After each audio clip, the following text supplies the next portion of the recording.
Daniel Christian Dugan is former Deputy Minister of State for Fisheries and Women and Children. How come you were Deputy for Women and Children? Well, actually. Okay. You know the women. Okay. Yeah. If I go on, right. probably I'll have problems at home. Okay. So I was to assist the Honorable Minister then, Hajia Alima Mahama. All right. So I was assisting her. Okay. I think, I may be wrong. Right. My term of reference was supposed to be Deputy Minister Women because the children are too troublesome. I see. I stand to be corrected. I see. No, but before I went there, right. the late J.B. Danquah Edu was the Deputy Minister for Women and Children. At some point, we had men who were deputies. I mean, Deputy Minister. It's okay, because gender issues, they cut across, because if we have a man there, then we could have a man policies as well. That could also help. And you see, the thing is that when the women come and they are complaining, it's generally about their husbands, about their boyfriends. Absolutely. Right? And you are a man. Right. So you listen to them. Because there are the occasions where the women were brought to my office and they'll come and talk. I listen to them and I get to know the problems that sometimes we men create for the women. For them. You see. Right. So you have to find a way of telling them. But assuming that I'm also a woman, when I hear this and I hit the roof, I wouldn't focus on what I'm hearing. Take certain actions immediately. Right. Absolutely. Anyways, thank you very much for joining us. We're most grateful to you. I have a lot of questions for you, especially with the ministries you headed. Currently, we still have them. Fisheries, I think it was with agriculture. Right? At some point. Fisheries used to be with agriculture, a department under agriculture. Absolutely. But when President Kufuor came, his first term, he set up the Minister of State for Fisheries. I see. And so he lifted it up, but it was still under agriculture. Okay. And then his second term, he decoupled it from agriculture, and it was a Ministry of Fisheries. I see. Interestingly enough, when the NEC came in 2009, they took it back. And then for their first term, and then they saw that no. You see, the opportunity in fisheries, I'm very surprised that lots of Ghanaians haven't noticed the opportunity. It can be our next gold, fisheries, you see. So they brought the Ministry of Fisheries back. And then when the NPP administration came again, they continue. You see. I see. I mean, what else in Ghana is not gold? I think for everything is gold. Everything. We have everything that is gold here. It's true. It's true. Because that's why I'm worried. That's why I'm asking whether Ghana is a failed state. But we'll talk about that later. I mean, there are issues. Let's touch on the current issues with Baku, Nkranza. There was Ayawaso, West Wogon. There was Techiman. There was Lembele, 1st of April. There was some parts of Ashanti region.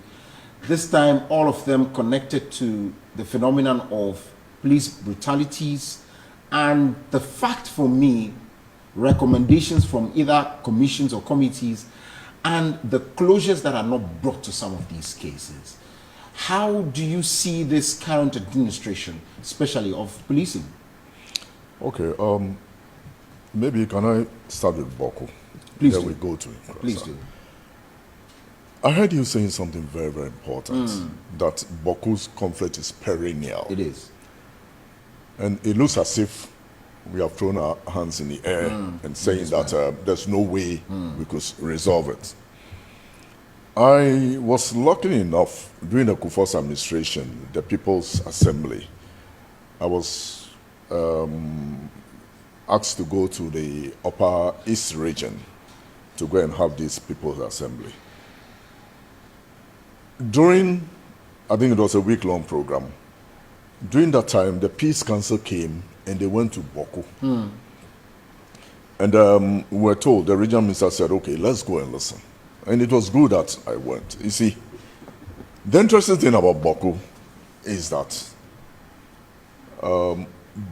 it is well, I should be very careful how I put this, but Boku in itself is a Mamprisi word, meaning valley. That is what we were told. You see. So it's like you come to Accra, and then there's a suburb of Accra called Osei Krom. Once you hear the name and you understand what Osei Krom means, then you know that that area does not belong to the Gans. You see, even though it's on Ghanland. So how did this happen? I was also told by a daughter of the land that I think before the English came in, there was this tribe from Burkina. At that time, I don't know whether it was even Upper Volta, but that area, they come in seasonally to come and wage war against the Kusasis, beat them, take away their beautiful wives and their strong sons to their land. It was going on, and then the Kusasis thought that it was too much. They couldn't fight them, so they went down to a well-established, let's say, kingdom, the Mamprosis, well organized, administratively, militarily. So they came in, and then helped the Kusasi fight this war off and drove them back to their land. Now, according to the story, the king, let me use the word king, of that area of the Kusasis was so elated. And then he told the Mamprosis that, oh, this land, you install your chief and rule. And so I think that is why the name came Boku, which means valley. And they installed their chief. As time went on, they also started doing what the Burkinabés were doing to the Kusasis. And that is where the conflict started. Like you are looking very strong, they will come and catch you, go and weed my farm for me. And you weed the farm before you go and weed yours. Wow. And what time will you get to weed yours? Is it after 6 p.m.? I know. That's the case. So at that time, the British administration was on. So they sent a delegation to the British administration that please come and resolve this problem for us. All right. And the British said, get out. You see, if you want to go through things that the British have done left in Ghana, if you go to certain areas where there are this protracted conflicts, you can trace it to the British colonies. Because what do they want? They don't want us to be together. You see, so once we are united, once we are together, we will defeat them. I don't say militarily, but in anything, any other thing. So then it went on. The big man himself said, let the status quo remain. So it went on until the Boku chief died. And that was the time of J.J. Rawlings. And immediately this people sent petition and said, this is the situation. The land is ours. So J.J. said the Mamprosis shouldn't install a chief, and the Kusasi should. The current case of the conflict is that the Kusasis are demanding, and we were told at the Peace Council that they have to perform the funeral rites for their late chief. And you know the traditional implications. You cannot, the funeral of a late chief must be performed by a newly installed chief. And now we have the Kusasi as a chief there. But he cannot do this person's funeral. So somebody from the Mamprosis in Boku must be installed a chief. In what capacity is he coming as? Is he coming as a sub-chief? Or is he coming as a paramount chief? Why can't the chief of the Kusasis perform that? No, traditionally, I mean, listen to it. Traditionally. So, the understanding here is that they've had some relationship until it turned sour. Yeah. Is that not it? That's it. What it means for me is that putting a human face to these entire thing so that these ends, especially in this generation, traditions we can go beyond, cannot. I understand. Right. I understand. But you see, it is very, very difficult to move certain traditional rights. For example, I'm just saying, for example, let's say a chief of, let me stand on safe grounds and mention where my mother comes from. Okay. Yeah. My mother's, what they call it, father is from Anyako. Okay. And then my mother's mother is from Osudoku. Okay. In the Danbe area. Right. So let me play with these two. Okay. So we are safe. I'm safe. Yeah, They because cannot drive me away. Yeah. Assuming that Right. the paramount chief of Anyako dies. Right. And then it is the paramount chief of Osudoku who should come and perform the funeral. No, but the proximity, I'm not too sure they are close. Maybe you can mention another place that is closer, especially if they've lived maybe closer to Anyako. Maybe I that's get fine. you. Okay, all right. Right. You are talking about the paramount chief of Osudoku and then the paramount chief of the Se or Shai. Right. Dodowa. Right. Let's say the paramount chief of Osudoku. Right. And then I'm not saying you should die, but assuming you are gone, Right. then they'll say because we are in the same district. No, but because there is a lingering conflict that has turned to situations like this, let the council sit down. Is that what it would take for us to have an amicable solution and so that we end this? Let's do it. I perfectly agree with what you're saying. You know that in all this, you come from a family, there are mischievous ones who want to who want to go by the rule. Right. But at the back of their mind, they want to play their mischievous games. And they are very, very difficult to move. You see? And they can influence people. Because Why- today it's affecting everyone there. The economic livelihood, the educational, My brother, everything. My brother, if you go to that area, it is a beautiful area to live in. Look, when you're going to Boku from Bolgatanga, you go to a place I always love, Zibila. Zibila is also a Kusasi area. Right. And why I love Zibila is that they grill or roast the best guinea fowl I see. in the whole of the world. I'm not I talking see. about only Ghana. I see. You see. So you go and buy the guinea fowl, you go back to Bolgatanga, you have your chill beer, and then you are sorted. You are sorted out. You see. So all of these things are cut short because of just issues, and I understand some of these. There was a major disagreement or conflict, if you like. I'm sure you come to Nkranza pretty soon. In Ho, for that matter, Yeah. the Banquets and the other suburbs, Banque, the Hiliha, and all that, celebrate the Yam Festival. There was a disagreement, and Hodome, for ages, we understand, never wanted to associate with the rest of them. But what happened? At some point in time, they sat down, I think 2 years or 3 years ago, sat down and said, look, it's time. It's time we come together. Even though people did not agree, they started celebrating it together. My So brother, for me, yeah, I think I agree with you. We have to move I away. one recommendation is that, the conservatives Right. who are very hard to crack.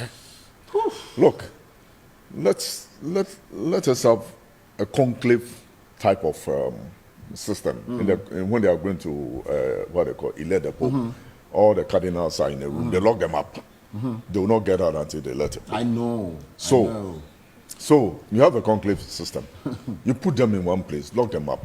They Come should out with- solve their issues. All of you come out. If you fight there, you fight. Fight, And kill then- yourselves. and then we don't care. we But don't care. solve the issues solve before the you issue. come out. You see, I think that's right. Because the government cannot stay in Accra. Yeah. And then just And we spend a lot of money sending police, people entourage, people, And- select committee, yeah, they take and allowances, the Ministry of Interior. you know the Defense. interesting thing. When the Kokumba Number. number war came, in the first instance, they send people. Let's say you are from Kokumba, so they'll send you. You are in the military to go and separate them. Immediately they get there, they take sides. You see, so the thing is that, like government must get all of them. Right. If they're going to stay there for 1 year, they can stay there for 1 year. I see. We'll come back. Let me read these messages so that we can talk about Nkranza vis-a-vis what the police administration is doing For me, I feel that I don't want to use those words this morning. Good morning, please. I'm a CCT member. Ask the former deputy communication director why they increase our dues without members' concern. We are worried. Tell them teachers have always taken their security seriously. It's the union leaders who are siphoning us. Bagana. You didn't add your name.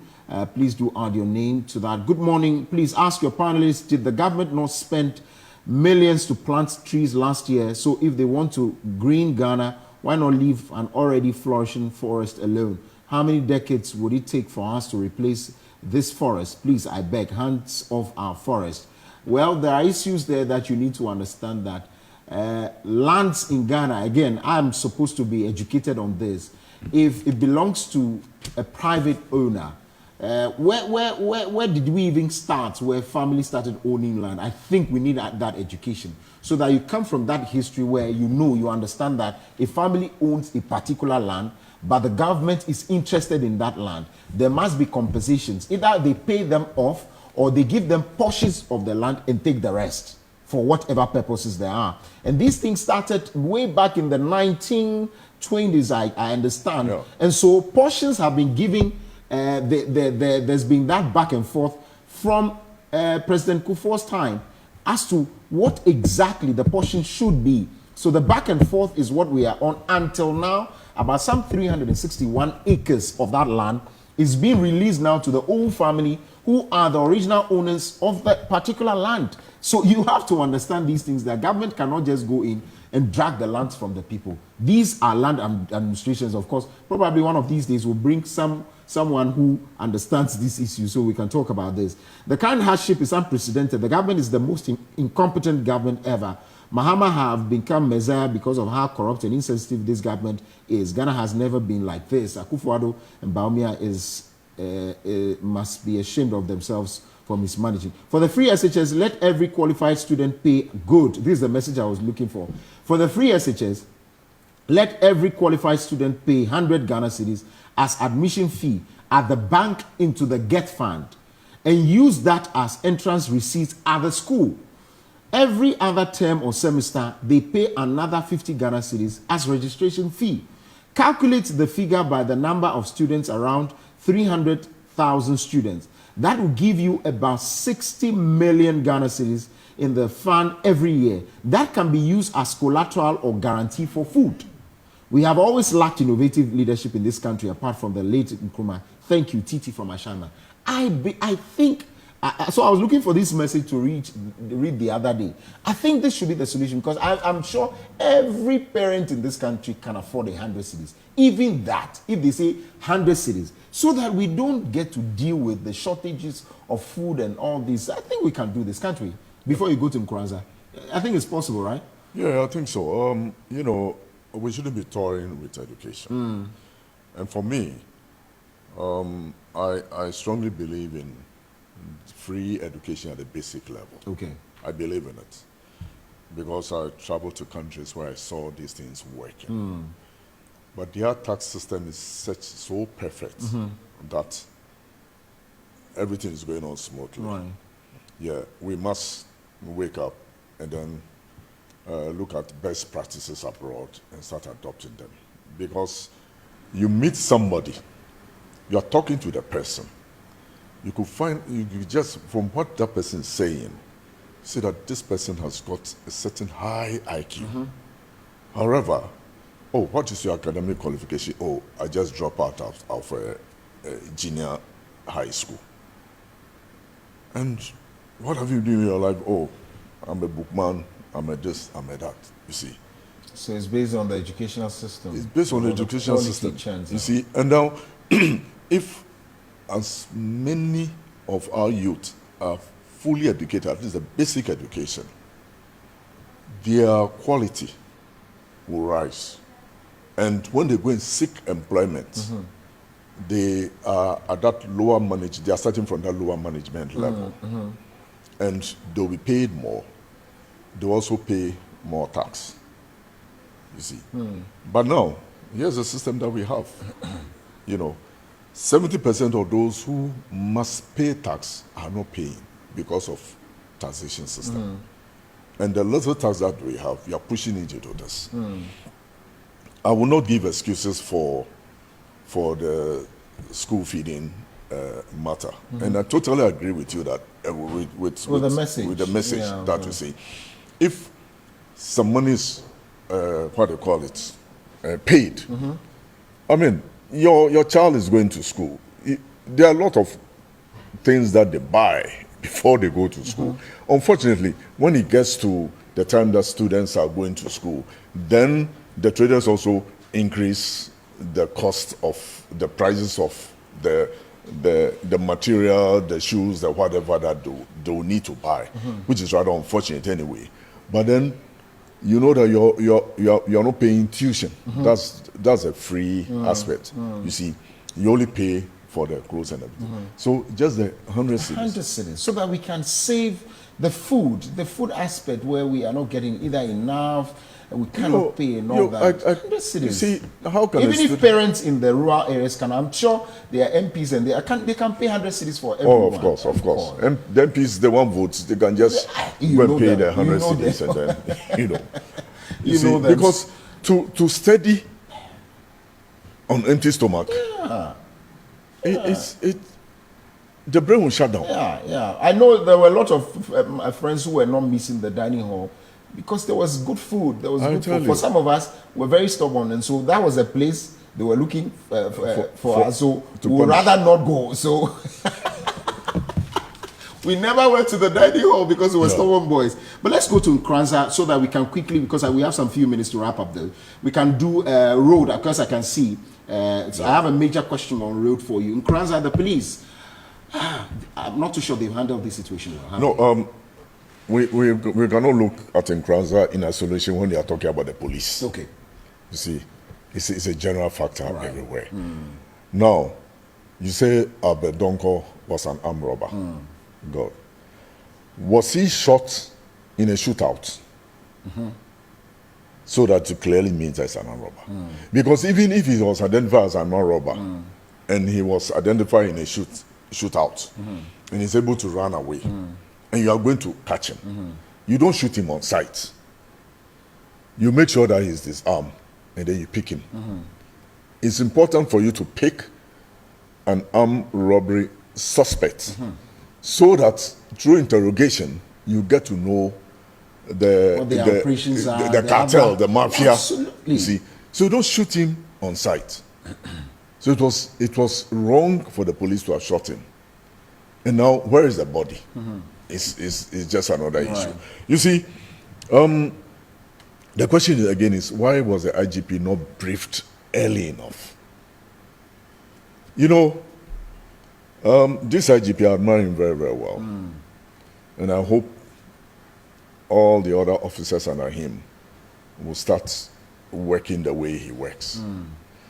But the police administration is saddled with people who are not qualified, in inverted commas. There are a lot of people, police officers now, who are not qualified for that job. For example, a politician, an MP from an area, somebody will come, there's opening for police. Somebody will come and say, you know this my son, he's very, very stubborn, he does this, that. Can you get him into the police so that when they slap him, he will transform? You are not able to reform.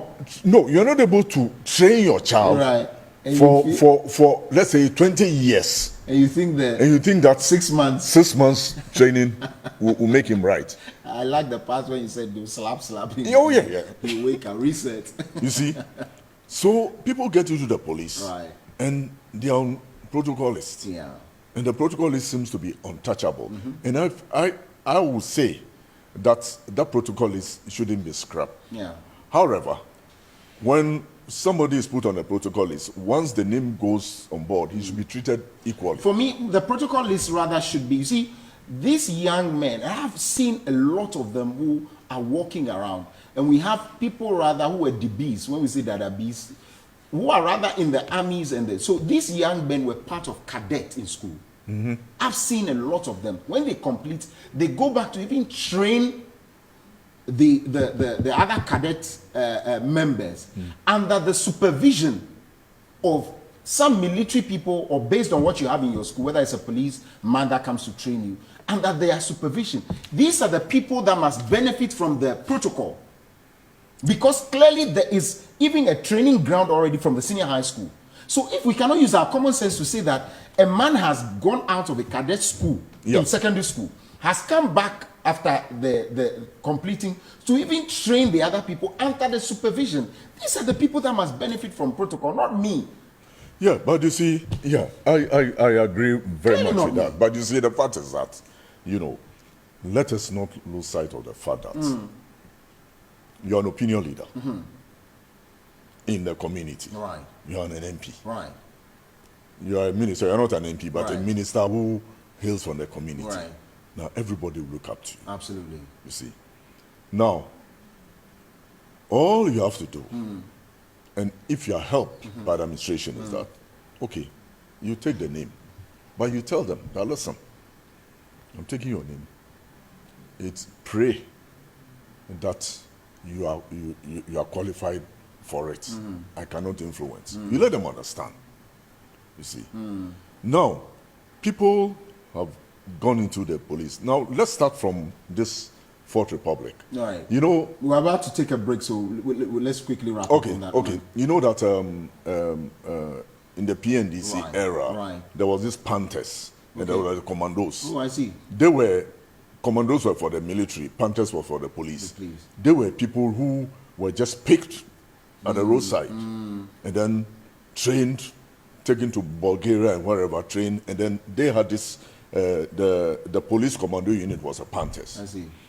Now, when we're transforming to the Fourth Republic, most of them were, in fact, after the Panthers, all of them were swallowed into the police. You see, but technically they are not. The commandos. What actually happened with the commandos was that the military command said, "No, let us go through the normal recruitment process," and so some of them were kicked out, I see. and they found themselves in the police. I see. When I come back, I want to ask, I have seen a document on roads. Why we do not have a national plan on roads? You have to go and lobby from the road minister. So they say if you can lobby, they will vote for you. I'm a good lobbyist, and so vote for me as an MP. We don't have a national plan that year 1, year 2, we will do so and so roads across the country. It is only when I am connected to the road minister and the president that my road should be fixed. I do not agree with that. Stay with us. Welcome back to the show, and we have about some 5 minutes to wrap up. Let's share that between Rhodes, and of course, you know, he's obviously a New Patriotic Party member, and so I asked him about Alan, and of course, now I hear there's also Kennedy Ejapon and all that. So let's talk about Rhodes. I'm asking why I have to lobby. So what it means is that if I'm not part of the New Patriotic Party or the NDC, which is probably going to be in power, the roads in my constituency, the roads in my district or municipality will not be fixed because I have to go and lobby. There's no national plan for roads. The road minister today will tell us where he wants to go to.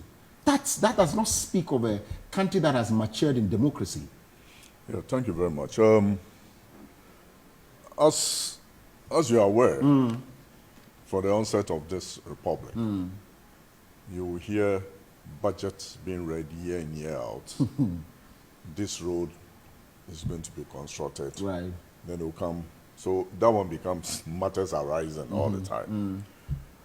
You're right. But generally in this country, do we have a national plan? Yes, we do.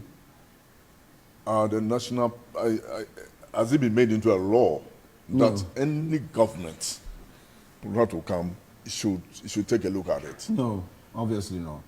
So you come with Your manifestos. the manifestos. And the manifestos also will seek to address areas that you think you can mobilize your votes. All right. And so the construction of the roads. But basically, if you come to this current road minister, I think that where he's looking at is economic roads. The economic roads are roads that can lead to places where, I mean, to and fro, there'll be something coming up. And where are those economic roads? Oh, the economic roads are the major roads, the roads that leads to what they call it, where you have the you have the feeder roads for the cocoa feeder roads, and those are the economic roads. But the roads which are Is the Eastern Corridor Road an economic road? the Eastern Corridor. Yeah. You mean the one? So from Tema right through to, if you like, Asikuma to the north, the shortest Yeah, to the north. yeah, but it's being constructed. No, how many years? No, it's being constructed. And the pace. No, okay, you ask how many years? Yes, and the pace. Work in progress. You see, that is an economic road, actually. Yes, It the is. shortest to the north. It is. It's an economic road. You The forget about, African Development Bank had interest in that. forget about even shortest. its destination. Right. Those are food baskets in the country. Absolutely. So that makes it economic roads. But they are under construction. And then what they call it, the railway too is under construction going to those areas. And you could, if you really will remember, Right. the railway lines in Ghana, when we were in school, I see. was like the figure A. Okay. You see, because it moves to Accra to the western region to Kumasi and then back to Accra. Okay. Those are where the white man will get his gold, cocoa, and whatever. But you don't think about the rest of But it. if you focus on economic roads, that is understandable. But where roads, because of how deplorable some are, they are taking lives. And it does not make sense if some roads are deplorable and they are not economic roads, but people are dying on them. How do you draw the balance? No. What I said, get me right. Well, said, I do. You said- I said this minister is looking at economic, which is good. Right. But then all roads must be made motorable. Absolutely. You see, Okay. because if you get to Okwenya, what's called Akuse Junction, Oh, I see, yes. and you are going to Asuchari in the Osudoku Right. traditional area, I tell you, you rather park your car and walk. And walk. It's bad. Very bad. You see. And people and plan then that. and then don't ever dream of moving from Asuchari to Topo. I see. Topo, then you're getting to Aveime. The roads are bad. You I see. So we have some few minutes to go, about 1 minute. So there's a race. Yeah. There's Alan Baumia. There's the Agric Minister now, Honorable Kennedy Japan has been added Oh as yeah, well. there are lots of them. That shows the democratic tradition in the UP tradition. I see. Yeah. So that's all. That shows the democratic tradition, the UP tradition. So who is winning? Well, to be frank, Okay. and it's very clear Okay. that Honorable Alan Chamati. Kojo Chamati has hit the ground running. He hasn't declared yet, Okay. but his popularity at the base Okay. is so strong. Okay. I hear that there have been some polls conducted as well that have put him forefront. Well, you see, I have something about polls in Ghana. Okay. You see, polls in Ghana. Look, if let's say I'm a foreigner, I come to Accra and I say I want to know the percentage of guns and then what they call accounts, and I go to Choco. Okay. And I go and conduct polls there, Right.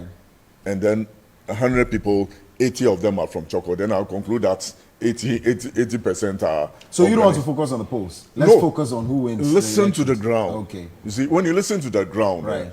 probably if you listen to the ground, probably you yourself will say that Alan is way ahead than what. I see. Thank you very much. Are we going to see you come back as a minister if he wins? Well, it will be him. I see. You see. Thank you very But, much. That's Honorable Daniel. I hope if I'm put at women and children, I hope you won't complain. No, I won't. I'll be a PR. Dr. Daniel Christian Dugan is former Deputy Minister of State in charge of fisheries and, of course, women and children.